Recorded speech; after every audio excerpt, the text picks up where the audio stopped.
Sonten para pamirsa kados pundi pawartosipun dinten menika sekilas warta marang sowan wonten ngarsa panjenengan sedaya.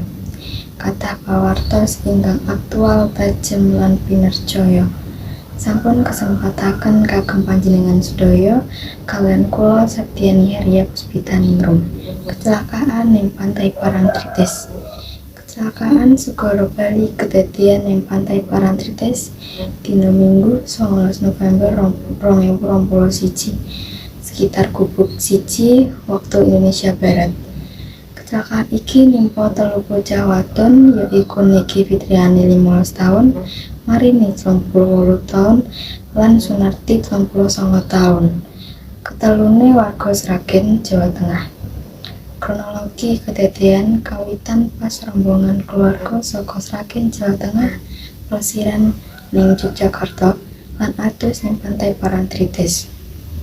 Saking dolanan banyu, katelu korban ora eling nglangi menyang tengah nganti palung laut. Waktu adus dumadaken ketelu korban keseret ombak menyang kidul.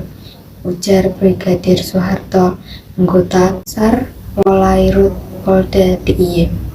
Dikutip saka laman resmi Polda DIY.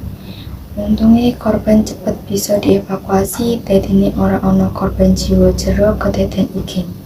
Brigadir Soeharto ngelingake kanggo para wisatawan pantai supaya bisa nggatekake tandha lan ngutamaake keselamatan wektu nglangi. Mekaten pamartos dinten menika kula Septiani Herya Puspitaningrum menawi wonten kelapan nyuwun agunging pamirsani mugi rahayu ingkang sami pinanggih.